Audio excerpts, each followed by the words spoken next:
Bonjour. La Grèce est devenue malheureusement dans nos médias synonyme de dette et d'esquive pour ne pas faire face à ses propres engagements.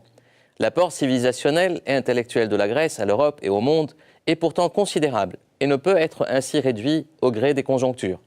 Nourrie de l'héritage byzantin et de son idéal chrétien d'universalité, son identité nationale reste, en dépit de la crise actuelle qu'elle traverse, ancrée sur des fondamentaux solides. Il y a certes des défaillances à dépasser et des synthèses novatrices à réaliser. La majorité des Grecs en est consciente. Ce sont ces enjeux du présent et de l'avenir de la Grèce que nous allons tenter de déchiffrer avec mon invité, Georges Prévelakis, professeur de géopolitique à la Sorbonne, spécialiste de la Grèce et des Balkans. Une autre cause importante appelle notre défense et notre plaidoirie, le sort des deux évêques d'Alep, toujours en captivité depuis 2 ans. Leur captivité est la nôtre et leur liberté est la nôtre aussi. Notre vidéo finale saluera le beau CD de chant de la Pâque orthodoxe, produit par le séminaire orthodoxe russe d'Épinay-sous-Sénart, sous la direction de Sergueï Volkov. Bonne émission à tous.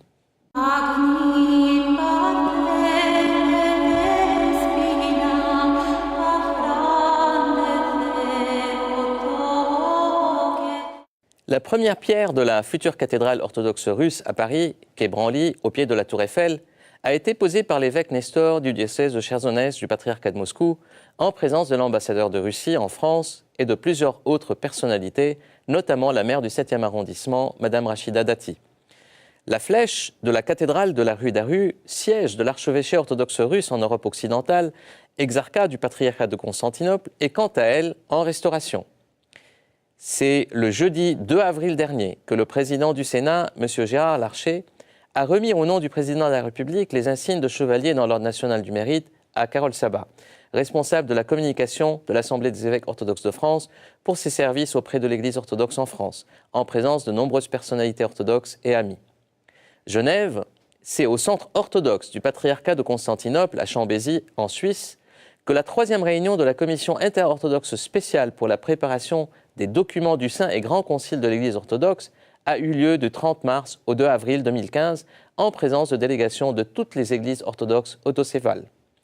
Liban Balamande, sa béatitude, le patriarche Jean X d'Antioche, a présidé le dimanche 19 avril dernier, dimanche de Thomas, la liturgie au monastère Notre-Dame de Balamande, à l'occasion du 2e anniversaire de l'enlèvement des 2 évêques d'Alep. Un communiqué conjoint des 2 patriarcats orthodoxes et syriaques orthodoxes a été lu à la fin de la liturgie, appelant la communauté internationale à sortir de son mutisme et à œuvrer à la libération des 2 évêques. Le patriarche Jean a tenu aussi une conférence de presse à l'issue de la liturgie sur ce sujet, lors de laquelle il a déploré le silence international et l'absence de toute nouvelle sur le sort des évêques. États-Unis, l'Assemblée des évêques orthodoxes canoniques des États-Unis poursuit un programme ambitieux, interjuridictionnel, pour uniformiser les différentes pratiques pastorales des orthodoxes des différentes juridictions aux États-Unis. À Athènes, une rencontre internationale regroupant plus de 75 représentants et experts de toutes les églises orthodoxes aura lieu à Athènes du 7 au 9 mai 2015, ayant pour thème « Rencontre internationale sur les médias numériques et le soin pastoral orthodoxe ». Au Caire, le ministre grec de la Défense a rendu visite au Caire au pape et patriarche grec orthodoxe d'Alexandrie, le patriarche Théodore II. Alors qu'à Athènes, les rencontres se poursuivent entre l'Église et l'État, ainsi que les échanges de lettres concernant le soutien qu'apporterait l'Église dans l'effort national de redressement des finances de l'État. Le gouvernement grec a de son côté décidé d'allouer 1,3 million d'euros au Mont Athos.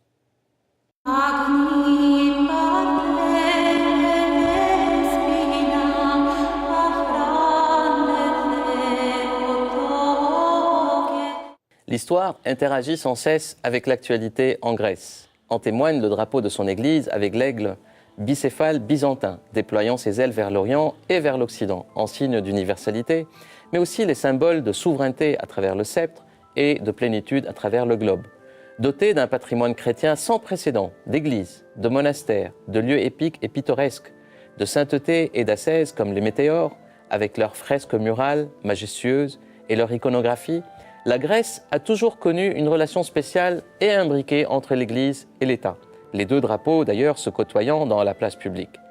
L'Église aujourd'hui dirigé par l'archevêque Hieronymus II, est sous pression. Il a succédé en 2008 à l'emblématique et charismatique Christodoulos, et qui lui-même a succédé à Séraphin Ier, élu après la fin de la période de la dictature. L'Église doit composer aujourd'hui avec de nouvelles donnes dans la société en raison de la crise, d'une part, et dans l'État avec le nouveau pouvoir issu en janvier dernier des urnes. Signe des changements, le nouveau Premier ministre a prêté serment sur la Constitution et non pas sur l'Évangile devant l'archevêque d'Athènes, comme le voulait la tradition jusqu'alors, rappelant le cérémonial du couronnement de l'empereur byzantin par le patriarche de Constantinople dans la cathédrale Saint-Sophie, après son acclamation à l'hippodrome. Le patriarche étant lui-même sacré, dit-on, par la grâce de Dieu et le consentement de l'empereur. Ce fut la même chose pour la prestation de serment du gouvernement, même si une prière, en l'absence de l'archevêque Jérôme d'Athènes, a finalement eu lieu. La circularité des rapports sui generis Église-État en Grèce est-elle menacée?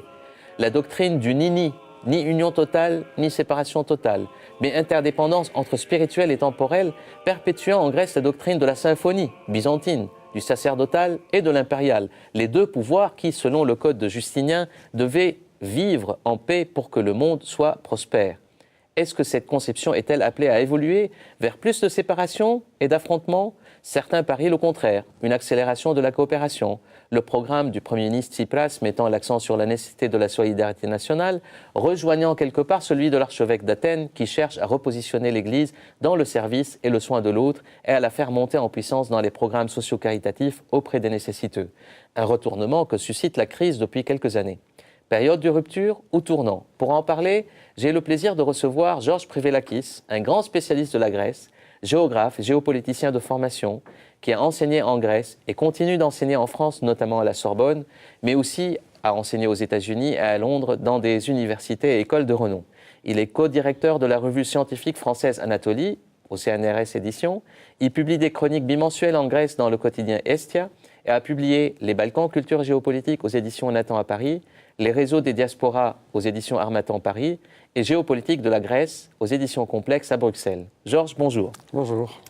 Je voudrais en début un peu situer historiquement cette relation un peu spécifique, je dirais, de l'universalité de la Grèce, mais en même temps, en fait, la relation à Byzance, qui se perpétue sous différentes formes. Alors, comment on peut situer un peu cette relation sui generis entre l'État et l'Église et le rôle de l'Église? Il est indispensable de regarder les choses dans l'histoire. On ne va pas aller loin, d'ailleurs. Bon, tu as fait référence à cette relation dans Byzance, mais je pense que le point de départ, c'est quand même la création de l'État grec. C'est-à-dire au XIXe siècle, pendant les années importantes pour la relation entre l'État et l'Église sont les années 1830, 1840, 1850. C'est-à-dire le moment où l'État grec doit se différencier de l'Empire ottoman. Et en même temps, suite à une révolte, en fait. Suite à une révolution, une guerre, etc. Donc c'est un État qui s'est créé. En fait, c'est le premier État indépendant créé à partir de peuples et de territoires ottomans. Au sein de l'Empire ottoman, l'Église orthodoxe était une institution fondamentale. Il faut s'éloigner un peu d'une certaine vision d'historiographie romantique selon laquelle l'Église était une sorte de presque d'organisation de résistance. C'était une institution fondamentale, donc une institution reconnue par le sultan ottomane. Oui, c'était d'ailleurs le patriarche était le troisième dignitaire de l'Empire. Le patriarche de Constantinople. De Constantinople. Bon, donc d'un côté, il faut s'éloigner, parce que c'est la modernité contre le système impérial, mais en même temps, la référence religieuse a constitué un des principaux éléments de la nouvelle identité nationale. C'est ça. Puisque cette identité nationale, enfin, ce peuple grec est issu, encore une fois, d'une catégorie fondamentale ottomane qui était la communauté orthodoxe. Donc c'est une sorte de glissement, de sens, de mutation, etc. Alors donc c'est une situation très contradictoire.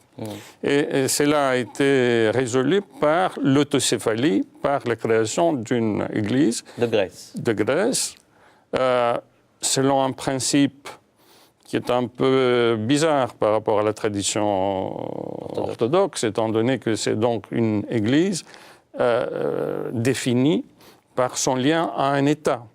Tandis que dans notre tradition orthodoxe, nous avons le territoire et ensuite, bien sûr, ces territoires qui se constituent en réseau. C'est une autre logique qui est tout à fait... Et d'ailleurs, la nationalité n'est pas un élément déterminant, au contraire, en fait. Certainement. Voilà. Et ce n'est pas encore... Nous avons deux temps. Hein. Nous avons un premier temps pendant lequel l'Église s'associe à l'État, et nous aurons ensuite, avec l'exarcat bulgare, un deuxième temps pendant lequel on va tomber dans ce qui a été dénoncé comme l'ethnophilétisme, c'est-à-dire les liens de l'Église, pas avec un État, parce que l'État bulgare n'existait pas encore, mais avec une nation. Bon, donc ce sont des adaptations graduelles du monde orthodoxe, je dirais, aux exigences géopolitiques de l'État-nation et de la modernité. Voilà. De la modernité. Ce qui, bien sûr, pose toute une série de questions. Est-ce que c'est une trahison de notre tradition ou est-ce que c'est une adaptation nécessaire à un monde qui change? Bon, donc, le cas de l'Église grecque est quand même fondamental pour comprendre... Et c'est déjà une intelligence des situations, cette évolution, quelque part. Oui. S'adapter à la modernité. S'adapter à la modernité. S'adapter à la modernité. Donc l'Église et l'État sont étroitement associés dès le début. Et c'est une relation qui ensuite, bien sûr, connaît de fluctuations selon les périodes, selon les enjeux, selon les idéologies. Mais qui a démontré une extraordinaire résilience. Et je dirais que la preuve, c'est ce qui se passe aujourd'hui, parce que les Grecs ont voté pour un gouvernement de gauche radicale, disons. Hein, qui prenait la séparation radicale entre la séparation et au sein, qu'on ne voit pas actuellement. au sein duquel il y a bien sûr des éléments qui sont assez critiques, pour ne pas dire hostiles à l'Église. Voilà. Et pourtant, on constate encore une fois une sorte de convergence. Et d'harmonie même. D'harmonie. Alors, on peut, si vous voulez, on peut trouver plusieurs aspects. Hein, c'est pas la première fois. On sait que pendant la Deuxième Guerre mondiale, pendant la résistance aux Allemands, ou la résistance, enfin la composante la plus influente de la résistance, c'était la composante communiste. L'Église était du côté de la résistance, et on a vu aussi des prêtres qui participaient à la guérilla. Une tradition de guérilla populaire, en fait, soutenue par l'Église. Ensuite, il faut voir aussi que il y a aussi, au sein de l'Église et au sein de la gauche, une tendance critique envers l'Occident. Donc, ils se rencontrent aussi dans une attitude critique envers l'Occident, qui, aujourd'hui, trouve aussi une expression dans le contexte de la crise, de la souffrance, d'un certain sentiment du peuple grec que peut-être les rapports avec l'Europe n'est pas très équilibré. Donc, nous avons bien sûr, comme conséquence de la crise, nous avons une sorte de remontée du sentiment anti-occidental et anti-occidental. Et d'ailleurs, dans la tradition de la Grèce, historiquement, en fait, on voyait toujours la menace venant de l'Occident. Donc, en fait, la Troïka était associée parfois un peu... Oui, non, c'est une société, la société grecque est une société qui est composée de plusieurs tendances, de plusieurs... et cela peut donner une image de cacophonie. En même temps, je pense que c'est l'expression de l'ouverture de la Grèce. Le fait que la Grèce, la société grecque, est ouverte au monde, ce qui signifie que les contradictions au niveau mondial sont intériorisées dans la société grecque. Il ne faut pas voir... Et il y a une synthèse qui se fait, lente, mais qui se fait. Oui, il y a une dialectique, etc. Alors, le rôle de l'Église, en fait, on sent qu'il y a une vraie mutation, parce qu'on a une période, en fait, début des années 70, qui était une période trouble avec la dictature. Et d'ailleurs, en fait, Christodoulos, qui est venu après Séraphime Ier, était, certains disent, en fait, secrétaire aussi du Saint-Synode à cette époque-là. Et donc, il y a eu la période de Séraphine, en fait, après la dictature, puis Christodolos, qui était une figure un peu emblématique. Puis on est aujourd'hui avec Jérôme. Est-ce que l'Église de Grèce cherche un point, je dirais, de doctrine, quelque part, de sa relation avec l'État, mais de son positionnement social, etc. Est-ce que Hieronymus aussi a trouvé cet équilibre ou pas ? Je pense que l'équilibre, on ne peut pas imaginer un équilibre stable ou statique, hein, parce que c'est une relation qui est très dynamique.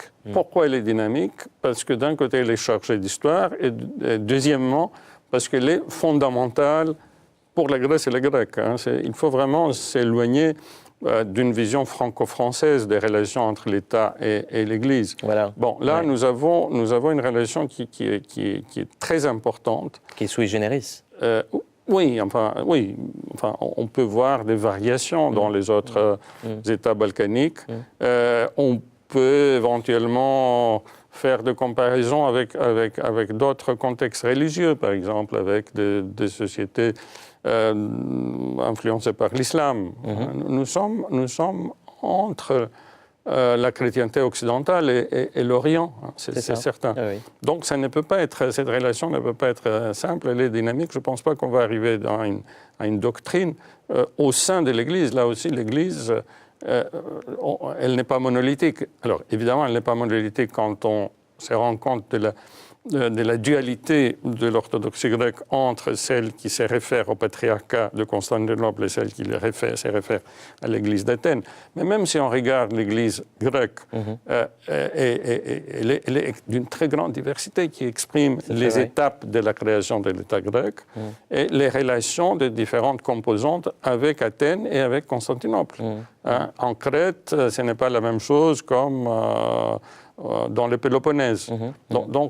Et on trouve aussi au sein de l'Église grecque différents courants. Il y a des courants certainement nationalistes, il y a des courants beaucoup plus ouverts, beaucoup plus modérés, des courants qui sont favorables au rapprochement avec les autres expressions de la chrétienté, d'autres qui sont très hostiles et qui expriment si vous voulez, leur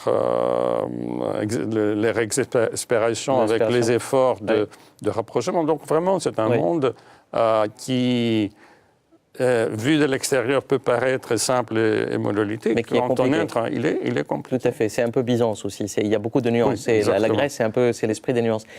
Dans l'étymologie grecque, en fait, du terme crise, il y a crisis, en fait. Crisis qui est dépassement. C'est une sorte de paroxysme et dépassement de la difficulté. Est-ce que vous voyez, en fait, ce dépassement de la difficulté de la Grèce, tant sur le plan économique et financier que sur le plan, je dirais, de cette relation de l'Église au monde ?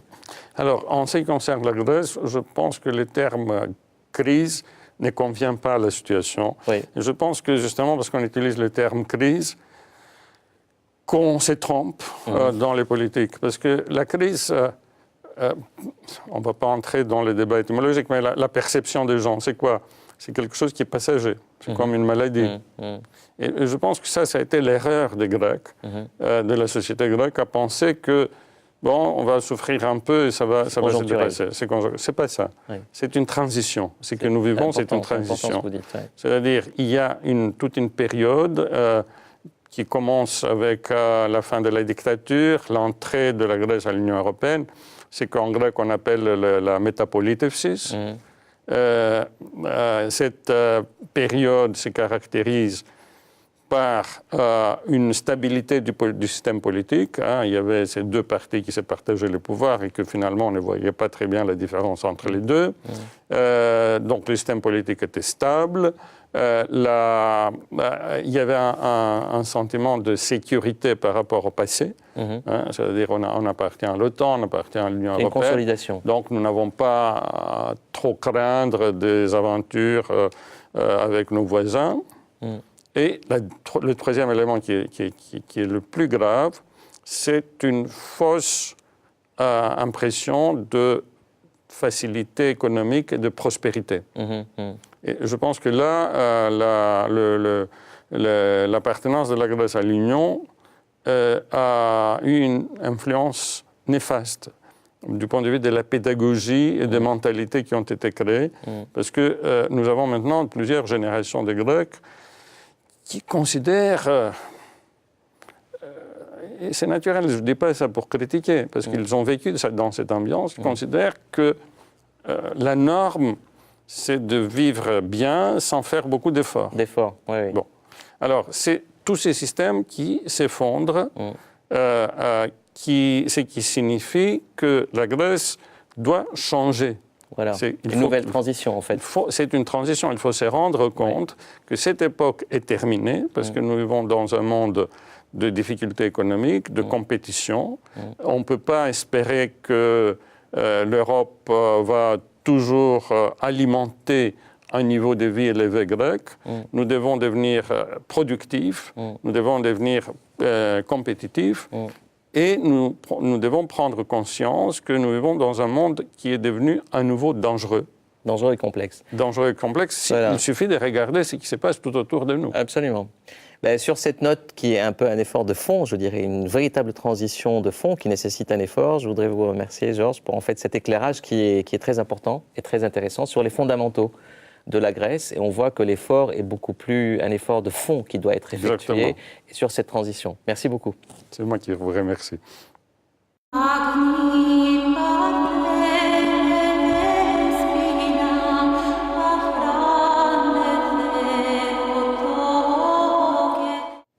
Il ne me reste plus qu'à vous laisser avec la vidéo du making-of du beau CD de chants liturgiques de la Pâque orthodoxe préparé par le séminaire orthodoxe russe à Épinay-sous-Sénart. Et je vous dis à la prochaine émission avec plaisir.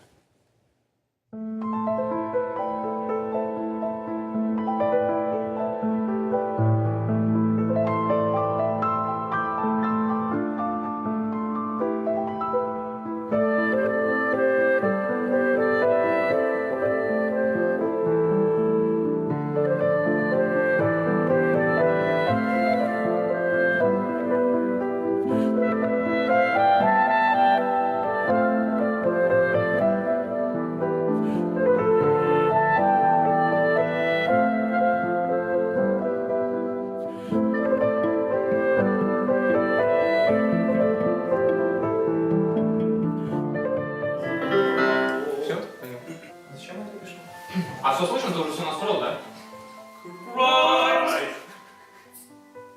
Вы не так кричите сильно. Ну, сразу светите, должно быть энергично, внутри она.